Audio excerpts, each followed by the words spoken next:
Hi, and welcome back to your Activities of Daily Living, January workout number 2. So a couple of things to go over before we get started. First and foremost, if you haven't already done your mobility for January, go ahead and go back and do it. Second thing, the only equipment that you're going to need is a kettlebell, a set of medium to light dumbbells, something to sit to stand on. If you don't have a bench, then that's fine. You can use a chair. And for our bench press, you can always do that on the floor. If you don't have a bench, not a problem. You're just not going to get as deep of a range of motion. For some people, that might be okay. If you've got anything touchy, the floor is always a great place to start, and you can build up. Eventually, maybe you get a bench, and then we go from there. But use what you have, okay? And then you'll need a mini band. And again, you guys have heard me talk before. I like these cloth ones with the grippers in them for any kind of leg things. We're going to be doing bridges with the band on the tops of our thighs. So I love the stretchy rubber ones for upper body work because they're good and they're great to move with. But lower body stuff, those drive me nuts, FYI. They roll and then they end up being a waist belt and you're constantly messing with them and untangling them. So invest in some cloth ones. You will thank me for it, I promise, okay? Maybe not for the exercise and the bridges and how bad they burn, but the fact that your band stayed put the whole time, makes it a little bit worth it. And then the other piece of equipment, if you've got your bands, you want them at a high anchor, or you can use your red or your orange if you have these Rogue bands. The other thing, if you have bands from physical therapy, you can attach those as well. We're going to be doing some straight arm pull downs, so if you've got those will work. All right. The other thing is if you do not have a wall anchor and a carabiner, you can, and if you do have bands but you have no way to attach them, you can go on Amazon. They're $5, $6. Look for a door anchor for resistance bands. Put it over your door on the hinge side. Pull it tight, make sure that it's not going to go anywhere, then attach a carabiner and attach your band, and you're all set, okay? So there are some different workarounds for those of you that were interested in knowing how can I substitute this for that if I don't exactly have what you have in the gym. How can I make these exercises work for me so that I can still get in a good workout, okay? So the equipment may not be exact, but make do with what you have, get creative, but just make sure that your setup is safe and secure so there's no chance of injury or equipment failure while you're doing it, all right? So the first move is the kettlebell, after my little ramble, the reps.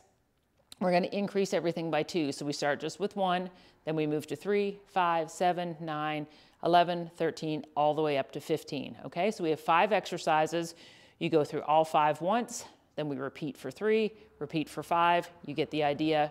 All right, and we're off to the races. So the first exercise is a kettlebell sit to stand, provided you have a kettlebell at home, all right?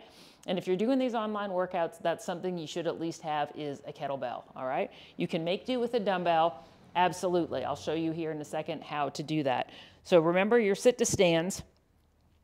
The first thing I'd like you to do is sit, okay? You're gonna start in a seated position, and I want you to walk your feet out and have them in such a position that your knee is over your ankle. This takes away any knee issues that you might experience because it then forces you to put all of the work into your quads and your glutes and really have to drive the floor away with your heels when you push up. Because what we don't want to do is rock forward and up. We want to press through our heels and sit straight up as if being pulled up to the sky or the ceiling with a string. And then ease our way down, okay? So that is a sit to stand, all right? Those are the components for your setup. That's with the kettlebell. If for some reason we don't have a kettlebell at home, grab 1 or 2 dumbbells. You can always hold the dumbbell here, sit to stand, okay? Not a problem. If you have 2 and you want to increase the weight, you just hold them together. So now my 12-pound dumbbell just became 24. Sit to stand, okay? So whatever you happen to have, use what you have. The second move is our dumbbell bench press. So for this, you actually should have 2 dumbbells. You can do it with a kettlebell. It's gonna be more narrow. It's not quite gonna be the same as trying to manage 2 implements, but hey, use what you have, all right? So back on the bench, we tuck our shoulder blades. You can either have your weights next to each other and go down and up, but sometimes that maybe feels a little bit weird. So turn them on a 45-degree angle and do it and press up, okay? Whichever degree feels best for you in your shoulders. You kind of know your body. If you feel something weird, just change the angle and make sure that it feels good, okay? We don't want to have anything be painful. If you have some muscle burn and it's challenging, no problem. If we have any pain or tweaking or things, then either lighten up your weight, change your angle, or just skip the exercise altogether, okay? So exercise number 3 is a kettlebell hinge and hold. So we're gonna grab our kettlebell, little short hinge just below the knees, and we come up and we pull apart, okay? So again, hinge, up and pull apart. So as you can see, my arms are making a capital letter T. I'm not angled up here. My elbows aren't up here by my ears. They're pulling apart, okay? So it's like I'm trying to rip this apart. You'll feel that your back engage. You'll feel your biceps engage. You feel your shoulders engage. So that is your hinge and high pull. I will show you a version with dumbbells if you don't have a kettlebell, okay? And you just don't pull up as high. So again, your little hinge, and then up and pull apart. Hinge, up and pull apart, okay? For some people, using the dumbbells is more comfortable. So whatever you choose, just make sure that the hinge is just below the knees and you pull apart and not up, okay? We don't want to internally rotate those shoulders. So move number 4 is holding a kettlebell in the suitcase style.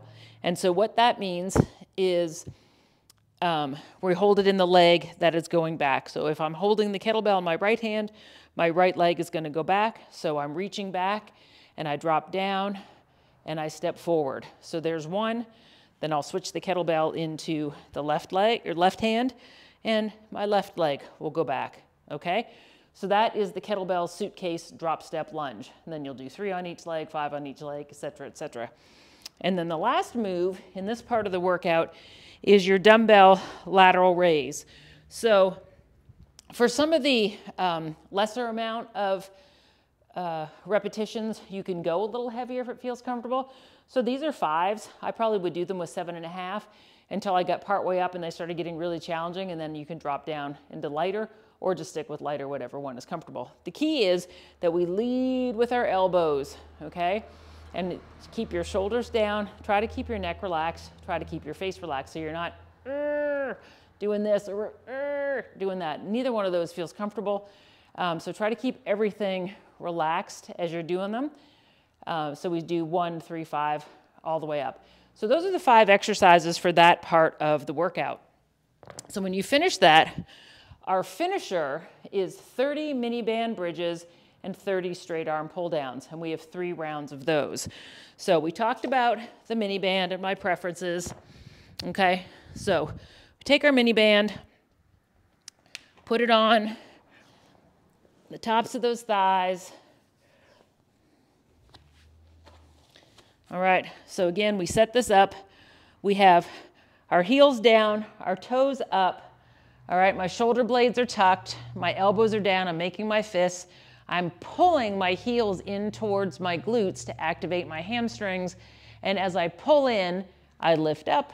I stay here in this nice, tight position, and I do 30 of those, okay? You're also pressing on the outside edges into the band.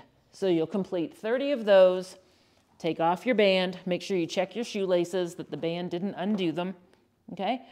Then we're gonna come up, grab, like I said, a lighter band. And I'll show you here on an angle.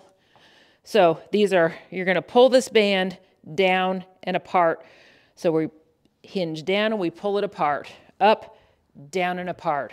Up, down and apart, okay? So see my triangle, how it's narrow up here and it gets wider down here. So I'm not just pulling it down to the tops of my thighs, down and apart,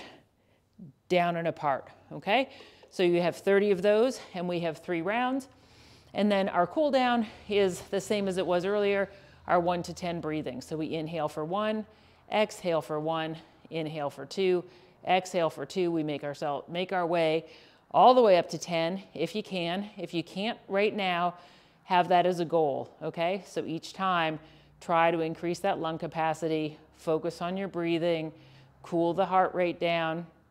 Slow the heart rate down, cool your body down, quiet your mind, and get ready for the rest of your day.